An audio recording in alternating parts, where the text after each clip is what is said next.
Bonjour tout le monde, ici Anthony de chez Alias Entrepreneur pour une autre découverte pour entrepreneurs. Et aujourd'hui, je vais être avec Vicky Boudreau. Elle a une histoire vraiment inspirante. Puis on va finir par parler de nano-influenceurs, mais son histoire avec Bicom, quand que j'ai rencontré en pré-entrevue, on était vraiment supposé de faire le contenu complet sur les nano-influenceurs. Puis j'ai fait, wow, il faut partager ton histoire. Vicky est chef de la directrice et cofondatrice de Bicom, une agence nationale de communication marketing.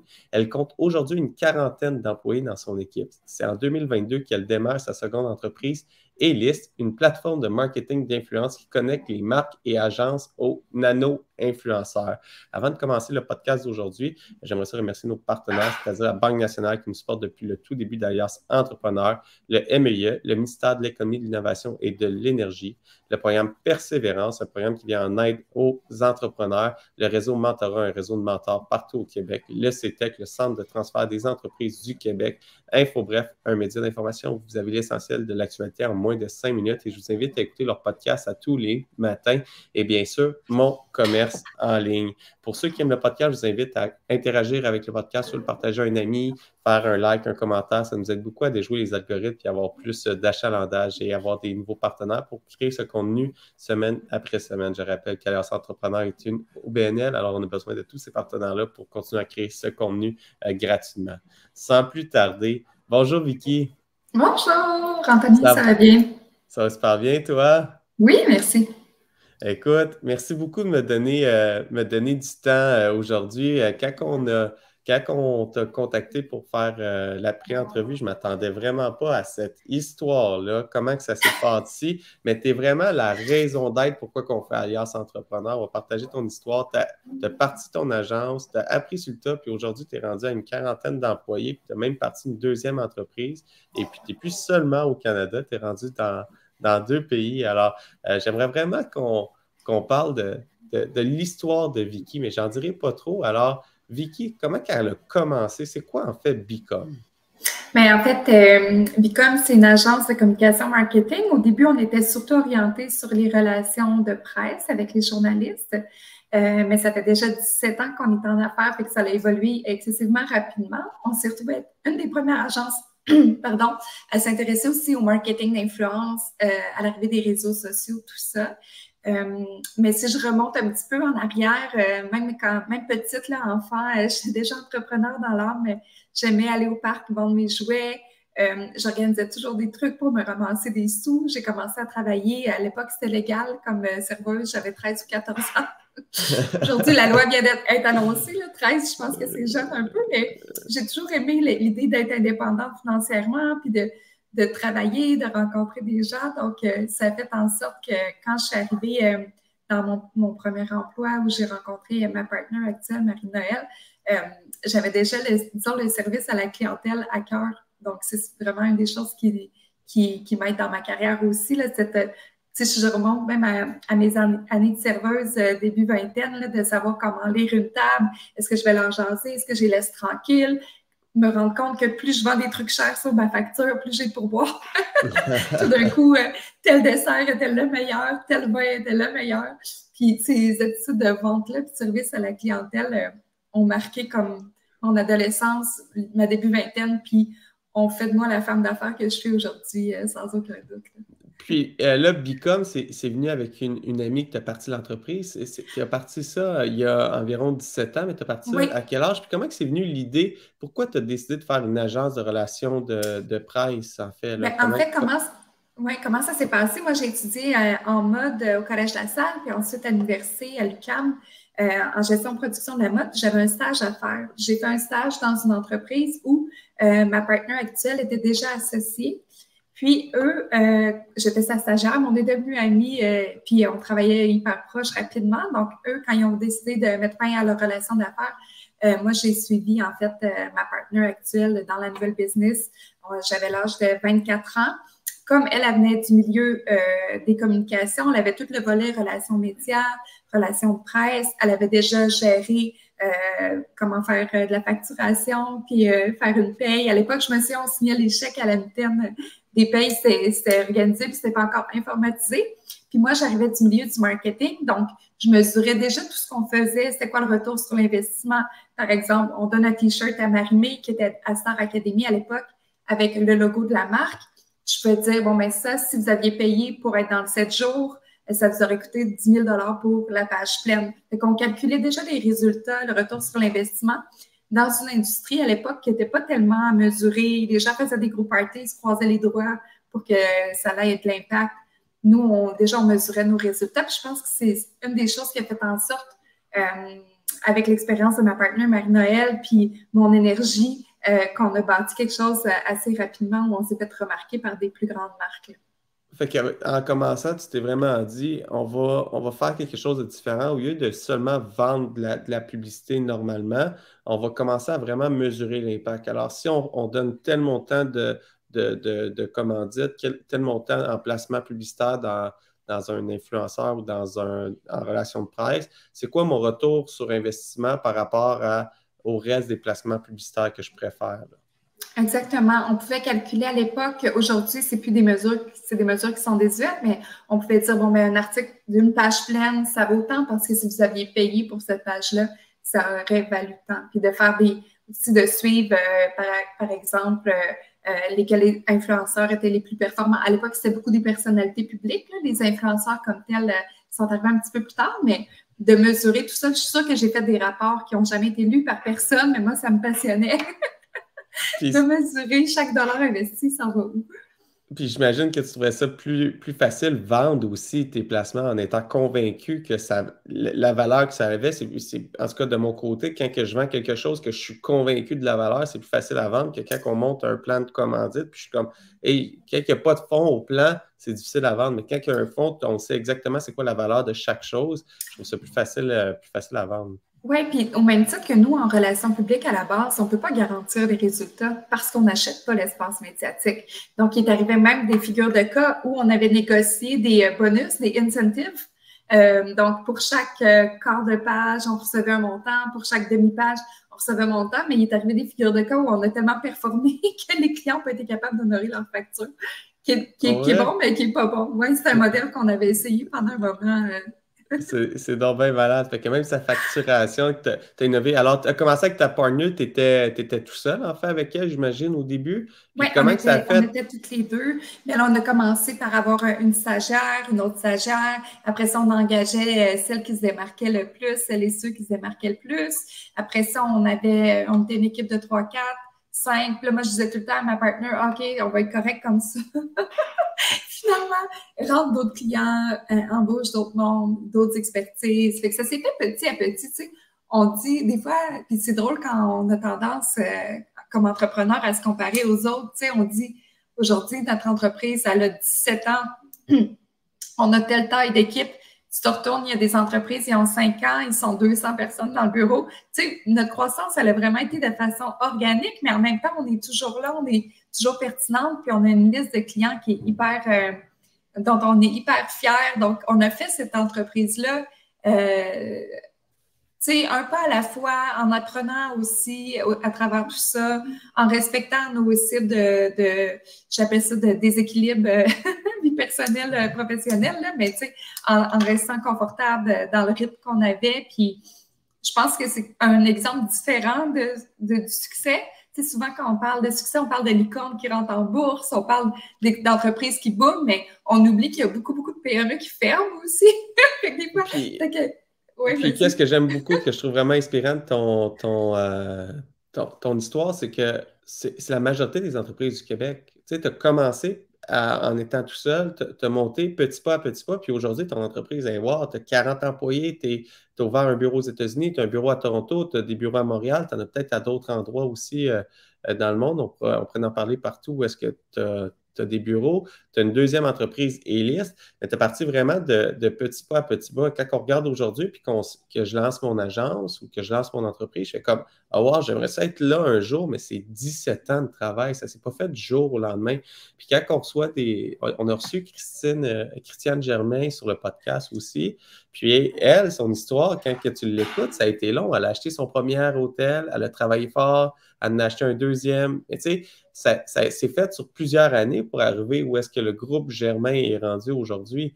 Puis c'est ça que je trouve inspirant, c'est à chaque année, on avance un petit pas, on avance un petit pas, on avance un petit pas. Puis au bout de 17 ans, chaque petit pas a fait une grosse différence dans l'organisation, là. Puis aujourd'hui, le groupe Bicom s'est rendu où, en fait? Ben, on a un premier bureau à Montréal où la compagnie a été créée et où les deux fondatrices, Marinelle et moi, on habite. On a un bureau à Toronto depuis 5 ou 6 ans. Puis là, on a annoncé à New York hier. Wow. Donc, on a ouvert le bureau de façon officielle hier. J'ai reçu une tonne de messages d'encouragement. C'est vraiment une grosse vague d'amour. Nos clients sont fiers de nous, nos amis, nos partenaires. Nous, on travaille là-dessus depuis longtemps. Fait qu'on dirait que c'est old news un peu, mais de réaliser, puis tu sais, New York, pour moi, c'est aussi un rêve d'enfant. J'ai de la Côte-Nord profonde, puis tu sais, c'était dans tous les films qu'on voyait à la télé. Pour moi, c'était, tu sais, il y a une notion de succès qui est reliée dans ma tête à la ville de New York, mais après, c'est la jungle, il va falloir travailler très fort pour réussir là-bas, mais ça ne me fait pas peur. On arrive on est une entreprise quand même assez mature, fait on arrive là-bas, puis on a quand même de l'expérience, une expertise développée, fait je suis contente. Tu sais, tout arrive au bon moment, finalement. Tu sais. Ah, c'est super inspirant. Puis comment tu as fait pour bâtir? C'est où que tu étais chercher les skills pour bâtir? Tu sais, tu t'es dit, OK, là, on va aller signer les clients, après ça, le livrer. Tu sais, ton entreprise semble très structurée. Tu t'es-tu fait coacher? T'as-tu lu des livres? T'as-tu écouté des podcasts? Comment tu as fait pour aller chercher ces connaissances-là ou c'est juste de la volonté année après année? Mais, tu sais, je pense que c'est beaucoup de... On a fait des essais-erreurs, tu sais, au niveau des ressources humaines. À un moment donné, on payait l'overtime était calculé en échange de vacances. Mais là, c'est comme si on priorisait les gens qui prenaient leur temps pour faire leur journée. Il y avait des vacances en plus d'être plus relax toute la journée parce qu'ils finissaient plus tard. Et là, on a arrêté cette politique-là. Fait que, on a fait autre chose. Fait que je pense que, au fil du temps, toutes les deux, Marinelle et moi, on a vraiment des départements différents. Là. Elle s'occupe beaucoup des opérations finances RH. Moi, je suis au développement des affaires, structurer nos services, aller chercher les clients à la vision plus long terme. Chacune, on a appris beaucoup au fil du temps. Puis une des choses puis moi, je suis junkie de livres d'affaires. J'adore lire. J'en ai 5, 6 sur ma table de chevet en continu. Chaque soir, je change. J'écoute beaucoup de livres audio aussi quand je cours. Mais outre ça, je pense que c'est le fait d'avoir été exposé à des grands clients rapidement, des Johnson & Johnson, Coca-Cola, qui nous demandaient de remplir des gros fichiers Excel de reporting, de nos résultats. Au début, on freakait, puis c'est devenu nos pratiques de base, en fait. Je pense que le fait d'avoir été en contact avec ces multinationales-là rapidement, au début de la création de l'entreprise, ça a élevé nos standards puis nos processus rapidement aussi, oui.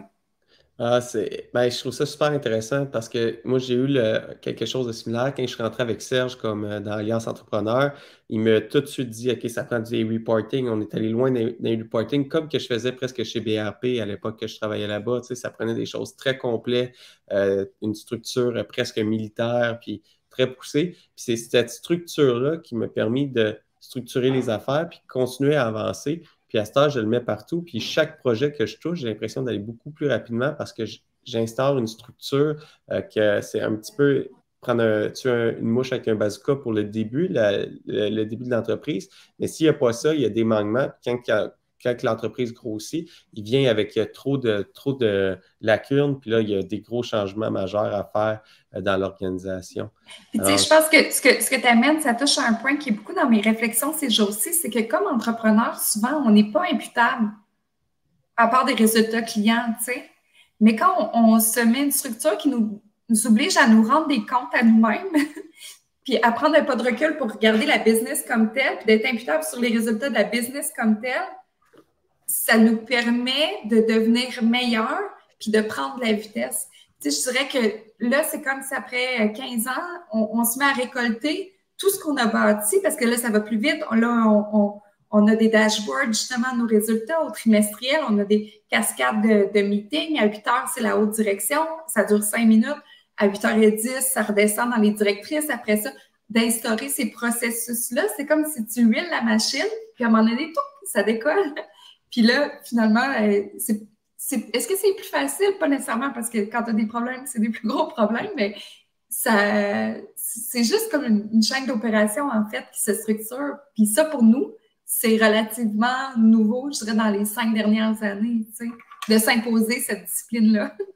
Ben, écoute, puis même pour une plus grosse entreprise, mais si j'étais travailleur autonome, je ferais exactement la même chose. Je m'imposerais une structure pour être capable de suivre, voir c'est où mes fuites de temps. Je calculerais mes temps que je passe à faire des soumissions, à aller faire de la vente, aller versus le produit que je livre pour respecter mon temps de travail. Si je dis que mon temps de travail est 40 heures par semaine, il faut le respecter le plus souvent possible parce qu'on peut compenser en travaillant plus pendant une certaine période, mais ce n'est pas soutenable dans le temps de toujours dire OK, je compense, je compense, je compense. Il faut avoir une vue globale, je crois, sur qu'est-ce qu'on fait comme travail.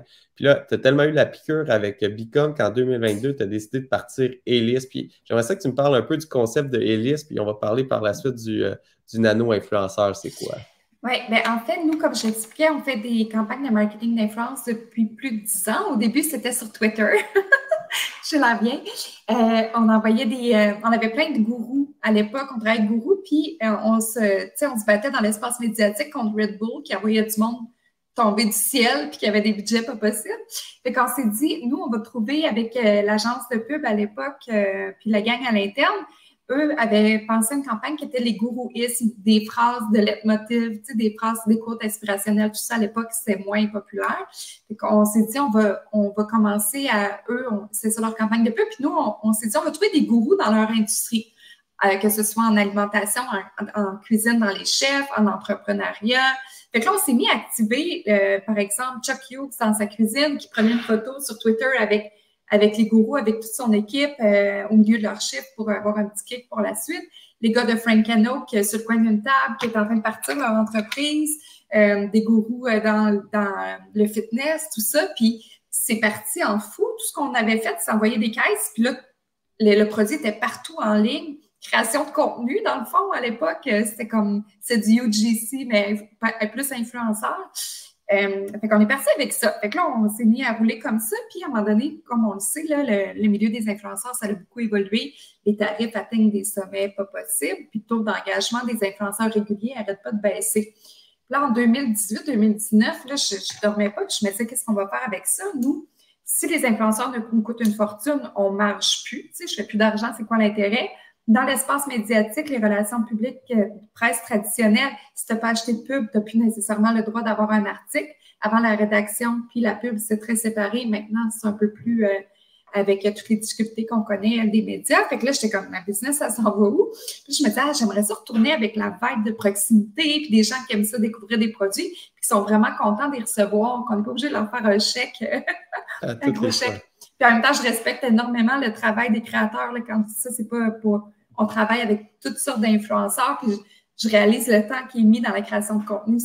Moi, ça ne me gêne pas du tout qu'on paie pour ça, mais je me dis, est-ce qu'on pourrait trouver une façon de retrouver un peu ça avec d'autres types d'influenceurs?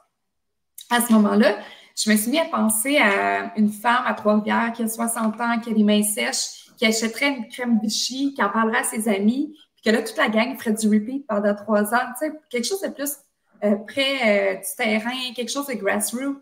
Là, on s'est mis à réfléchir à activer des civils, en fait, des gens avec 5 000 abonnés et moins. Là, aujourd'hui, on considère les nano-influenceurs comme 10 000 abonnés et moins avec l'évolution du marché, mais à qui on pourrait faire découvrir des produits, des expériences, puis qui créeraient du contenu. Fait qu'on s'est mis à commencer ça un peu en projet pilote. Puis, rapidement, on a eu un engouement incroyable. Fait qu'au début, je disais à mes clients, il va y avoir des fautes, les photos vont être laides, on s'en va raw. Finalement, les photos étaient magnifiques, il n'y avait pas de faute. Fait que les clients se sont mis à repartager ce contenu-là en donnant le crédit aux gens, bien sûr. Puis aujourd'hui, on a 3000 nano-influenceurs à travers le Canada. On sait s'ils ont un chat, un chien, de l'acné, la peau sèche, s'ils sont intolérants au lactose, ils mangent halal. Donc, on peut les activer vraiment dans des vraiment niches, des campagnes super nichées pour nos clients. Puis au début, on activait 40 personnes à la fois. Maintenant, ça va jusqu'à 200 personnes à la fois.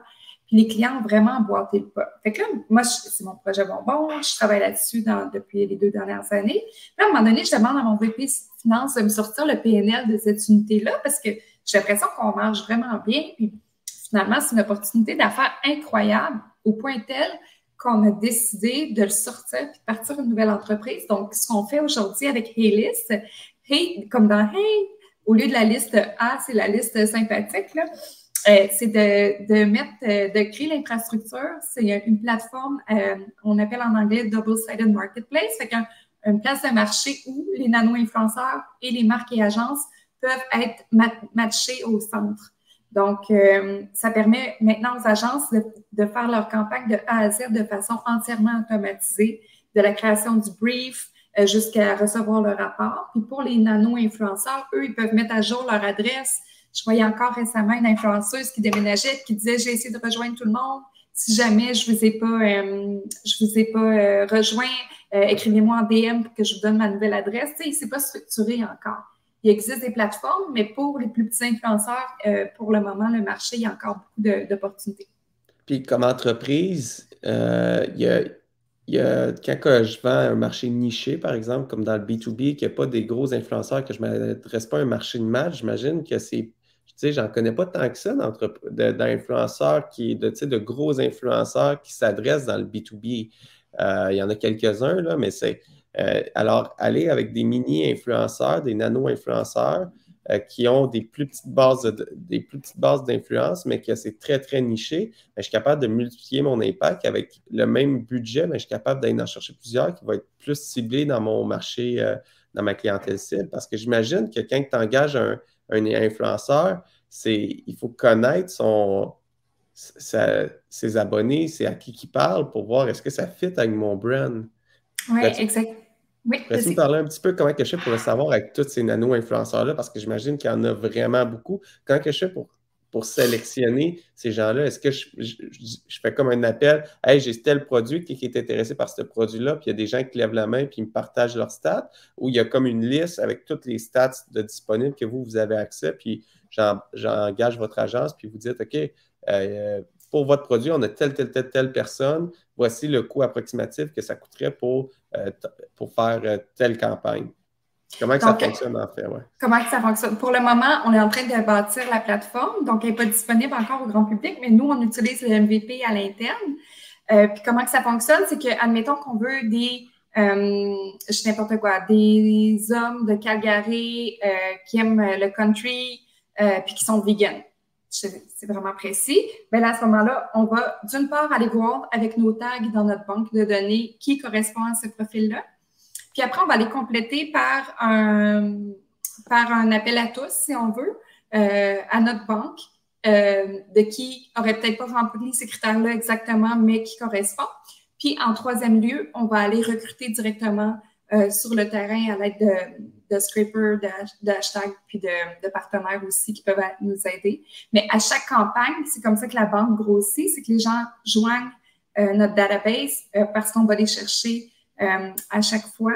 Donc, c'est vraiment de cette façon-là qu'on fonctionne. Ouais. Puis c'est là que je réalise que c'est un gros travail, même si on target des nano-influenceurs, c'est pas facile à recruter. Tu sais, il y en a, il faut en avoir un gros bassin pour être capable d'aller en chercher. Tu as les gros influenceurs qui sont plus faciles à voir. Ils sont très visibles, ben oui. Exactement. Puis là, les nano-influenceurs, si je veux targeter, par exemple, quelqu'un qui parle de pêche à la mouche dans la région du Saguenay, ben, il faut être capable de le trouver parce que c'est pas si facile que ça. Puis je dis, je veux être capable, disons que moi, je veux un produit qui les adresse. C'est possible de peut-être s'informer, mais c'est presque impossible de connaître tout le monde sur les médias sociaux. Alors, c'est un petit peu... c'est un petit peu ça. Puis, c'est quoi un des avantages à faire affaire avec des nano-influenceurs versus des influenceurs des influenceurs conventionnels? Oui, exactement. Ouais. Ben, en fait, un des avantages, c'est que quand on a, si on dit qu'on a 2 000 à 3 000 abonnés en ligne, souvent, c'est des gens qu'on a déjà rencontrés une fois dans la vie, que ce soit en ligne ou c'est un ami d'un ami. Comme là, toi, si tu faisais un post sur l'imprimerie en ligne ou si tu parlais d'une nouvelle ressource qui est disponible pour l'entrepreneuriat au Québec, il y a 10 fois plus de chances, tu sais, le taux de recommandation des pairs sur un sujet spécifique est 10 fois plus élevé que quand c'est un influenceur de grande portée, une célébrité ou un média, parce que la confiance est là et aussi parce que j'ai l'impression que si je t'écris, tu vas me répondre. Si je fais un commentaire, tu vas interagir. Donc, au niveau de l'engagement, c'est 6 fois plus l'engagement sur les plateformes sociales de ces nano-influenceurs-là. Puis, on s'attend aussi à ce c'est des communautés d'intérêt. Donc, si toi, tu es au Saguenay-Lac-Saint-Jean, tu pêches à la mouche, puis tu as quelques milliers de personnes qui te suivent, ben, on s'attend que dans ces followers-là, dans tes abonnés, il y a des gens qui vont être intéressés aussi par notre produit qui est relatif à la pêche. Donc, c'est comme du bouche à oreille version 4.0 à l'heure du numérique.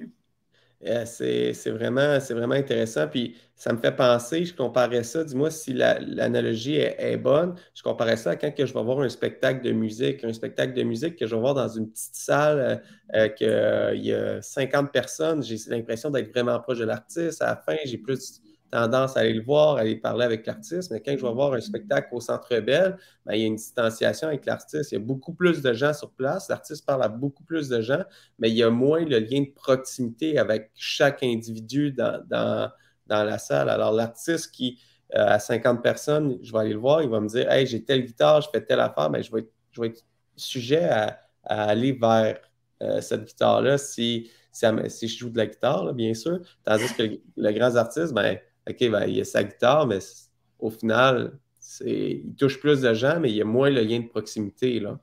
C'est tout à fait vrai ce que tu dis. Je trouve ça vraiment intéressant parce qu'il y a toute la notion d'accessibilité aussi. Tu sais, des gens vont être plus enclins à faire confiance à leurs amis si on a un... Tu sais, puis ça, c'est un bon exemple. En beauté, si on a un bouton, on va faire confiance à notre amie, qu'est-ce qu'elle utilise. Mais pour un parfum, on veut que ça demeure aspirationnel. On ne veut pas se sentir comme notre meilleure amie. Fait que là, on va pouvoir se tourner du côté plus des célébrités. Fait que pour différents, puis on a des études qu'on a commandées par rapport à ça, pour différentes catégories, il y a différents scores. Un autre exemple, la technologie. Moi, si j'achète un nouveau cellulaire, je veux juste savoir, ben, moi, Vicky Boudreau, là, les photos vont-tu être belles, puis vas-tu décharger vite? Je ne vais pas les lire. Dans ma personnalité, je ne vais pas être attirée par l'article de 3 pages sur le nouveau iPhone du rédacteur techno parce que je ne m'identifie pas à lui. Tu sais, je n'ai pas le niveau de connaissance qu'il a. Je vais plus me référer à mes pairs. Mais il y a quand même des catégories qui demeurent aspirationnelles. On a envie de rêver, puis c'est très correct aussi, tu sais. Je comprends. Je comprends. Fait que c'est vraiment par catégorie de produits. Puis ça vient avant de commencer à voir est-ce que je devrais faire avec un nano-influenceur, avec un influenceur de la relation placement média, c'est de connaître vraiment à qui que je veux parler, comment que je veux parler, puis connaître comment son consommateur prend sa décision d'achat, parce que c'est tout ça qui va influencer comment que je vais faire ma stratégie de publicité. Puis quand on fait affaire avec des nano-influenceurs, est-ce que le coût il est très élevé ou on est capable de faire disons qu'il y a plusieurs nano-influenceurs qui touchent ma clientèle cible. Est-ce que c'est possible d'en engager plusieurs relativement en même temps pour avoir un impact massif, un petit peu comme que tu parlais avec Gourou, que vous avez inondé le web avec une panoplie, avec une palette, une palette d'influenceurs. Y a-t-il encore possibilité de le faire avec des stratégies de nano-influenceurs, de targeter, dans targeter plus? Oui, il y a encore plusieurs nanos qui vont être confortables de créer du contenu en échange de produits uniquement. Donc, souvent, la valeur des produits est assez importante, fait qu'ils vont créer du contenu en conséquence. C'est sûr qu'on voit un mouvement que les gens veulent être de plus en plus rémunérés en argent en compensation aussi. Mais tout ça, c'est en évolution, mais ça demeure ça demeure très accessible. Tu sais, un autre truc que je donnerais à nos entrepreneurs qui nous écoutent, là, écoutez en ligne, voyez c'est qui les gens qui sont déjà vos super fans. Envoyez-leur un cadeau. Ils sont déjà là, ils vous aiment, vous n'allez pas être obligé de les convaincre. Allez amplifier les gens qui sont déjà vos fans. Puis donnez-leur de l'amour, ils vont juste vous aimer encore plus, puis parler encore plus de vous. Ça, c'est des quick wins qui ne demandent aucune agence, aucune plateforme. Tu sais, d'entretenir ces relations-là avec votre fanbase. D'entretenir notre lien de proximité avec notre clientèle. Puis Exactement. c'est comme, dans le fond, le bouche-à-oreille. C'est la même chose. Le client qui vient te voir, que tu sers bien, que tu lui fais un petit love de plus, un petit cadeau, une surprise, ben, il va être plus enclin à en parler à d'autres amis. Le bouche-à-oreille va aller plus rapidement. Et voilà, ça va faire de effet boule de neige. Aurais-tu un dernier mot que tu aimerais dire à nos entrepreneurs, Vicky? Ben moi, je vous dirais, puis là, ça va l'air super quétaine, là, mais rêvez, rêvez. Tu sais, moi, je rêve de New York depuis que j'ai 5 ans et demi, puis là, hier, ça arrive, tu sais. Rêvez, rêvez, mais faites-vous un plan. Mhm. Tu sais, j'aime bien l'imputabilité tantôt. Tu sais, il faut être imputable envers soi-même, puis de tu sais, oui, de lancer des choses dans l'univers, mais tu sais, d'avancer aussi dans l'univers, puis de bien s'entourer aussi, puis tu sais, j'aurais 1 million de petits conseils à vous partager, mais tu sais, je pense qu'une des premières choses à faire, c'est d'apprendre à vous connaître puis de voir vos limites sont où, tu sais. Moi, je les connais, mes limites, puis je patch ou je m'entoure des gens qui sont plus brillants que moi dans certains segments parce que je reconnais que c'est pas ma force, puis comme ça, j'essaie pas de tout apprendre puis de tout comprendre, puis ça me permet d'avancer plus vite, de bien m'entourer, puis d'apprendre des autres. Je pense que c'est bien aussi, puis ça vient dans le plan. Tu sais, si vous avez des rêves, ben, entourez-vous des bonnes personnes qui en équipe, tout le monde ensemble, vous allez avancer dans la même direction. Tu sais, des fois, on ne peut pas partager nos idées, on a peur de survoler ses idées, on ne fait pas confiance aux autres. Moi, j'aime mieux faire trop confiance, me faire avoir 1 fois sur 1000 que de m'empêcher de m'entourer du bon monde. Tu sais. Ben, écoute, c'est un super de bons conseils, Vicky. J'offre dans la même direction. Moi, je parle de mes idées à tout le monde possible. Je lunch même avec mes collaborateurs, que je les appelle, mais Co-compétiteur, oui. ouais, théoriquement, c'est des compétiteurs, mais je les vois comme des collaborateurs, puis je leur partage mon plan stratégique. Je leur dis, c'est là que je m'en vais, c'est ça que je fais. Toi, c'est vers où tu t'en vas? On peut-tu collaborer? Y a-t-il des choses qu'on peut faire ensemble? Puis c'est vraiment dans l'optique de vision. Puis à date, ça m'a toujours porté beaucoup plus fruit que, que, que brimé, tu sais. Alors, merci beaucoup de ton temps, Vicky. J'aimerais remercier les gens d'avoir écouté le podcast jusqu'à la fin. Pour ceux qui ont aimé le podcast, je vous invite à le partager à des amis entrepreneurs et j'aimerais ça remercier nos partenaires, c'est-à-dire la Banque nationale qui nous suit depuis le tout début d'Alliance Entrepreneur, le MEIE, le ministère de l'économie, de l'innovation et de l'énergie, le programme Persévérance, le réseau Mentorat, le Centre de transfert des entreprises du Québec, InfoBref et bien sûr mon commerce en ligne. Et je vous retrouve la semaine prochaine pour une autre découverte pour entrepreneurs. Bon week-end. Merci.